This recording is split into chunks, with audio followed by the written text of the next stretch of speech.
Pada Rabu pagi di salah satu hotel di Kota Padang, kepengurusan DPW BPI KPNPA RI Sumatera Barat secara resmi dikukuhkan oleh Dewan Pengurus Nasional BPI KPNPA RI, Tubagus Rahmat Sukendar.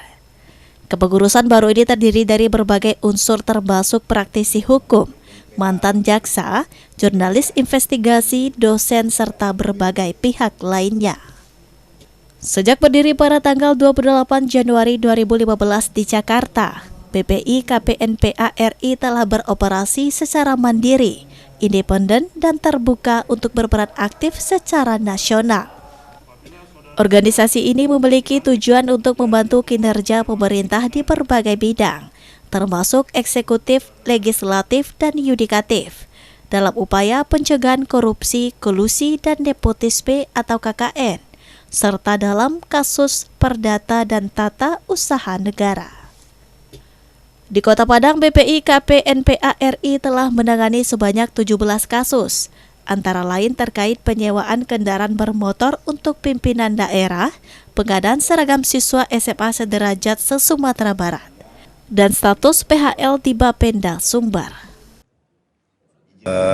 Saat ini kegiatan acaranya pelantikan Badan Peneliti Independen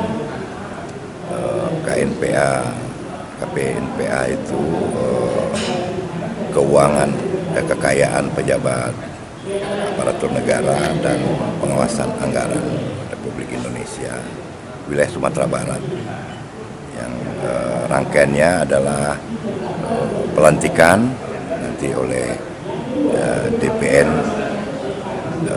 BPI Nasional langsung, kemudian dilanjutkan dengan diskusi publik tentang dengan topik strategi pemberantasan korupsi dengan narasumber dari KPK RI, kemudian dari Kepolisian Daerah Sumatera Barat, dan dari Kejaksaan Tinggi Sumatera Barat. Di sini para aktivis yang independen, ya, bersifat independen dalam rangka mengawal menciptakan pemerintahan yang bersih, berwibawa, terbebas dari KKN, ya, bebas dari kolusi, nepotisme, dan korupsi, sehingga perjalanan bangsa ini bisa lebih baik ke depan.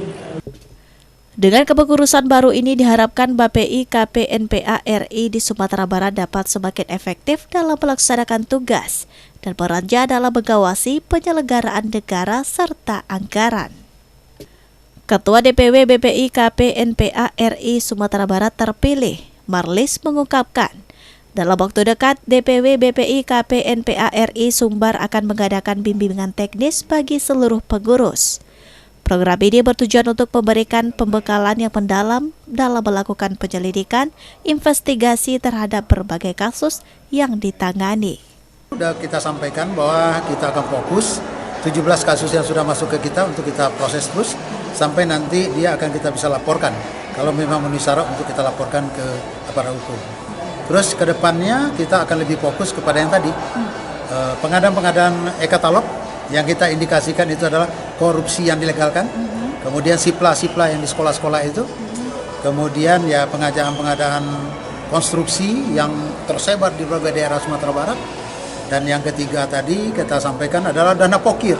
Dana pokir teman-teman kami yang di DPRD itu yang dialokasikan kadang-kadang dibuat paket-paket kecil-kecil sehingga itu menjadi paket-paket yang bisa dikondisikan gitu.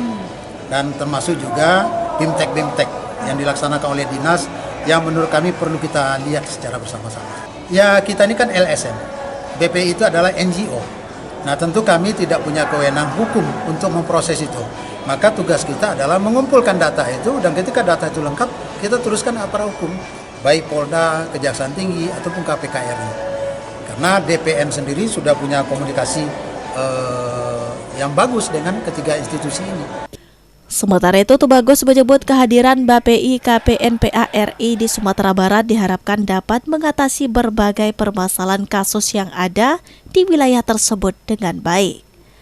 Beliau juga menyebutkan bahwa BPI KPNPA RI Sumatera Barat telah menangani sebanyak 17 aduan sebelum pelantikan DPW BPI KPNPA RI Sumatera Barat dilaksanakan. Ini melantik kepengurusan BPI Sumbar dan kami bangga dengan hadirnya BPI Sumbar ini memiliki sosok ketua yang tegas dan berani. Jadi kita siap mensupport dari DPN untuk BPI Sumbar bagaimana supaya bisa kasus-kasus korupsi yang ada di daerah ini bisa terselesaikan dengan baik. Tadi saya sampaikan, mereka belum dilantik sudah bergerak. Ada 17 aduan yang disampaikan oleh BPI Sumbar kepada pihak terkait di Sumatera Barat. Itu direspon penuh oleh kita sebagai ibaratnya dari DPN untuk bagaimana supaya apa yang dilaporkan itu bisa ada berjalan dan bisa mendapat tanggapan dari pihak terkait yang di Sumbar itu. Busli Febrios, Padang TV.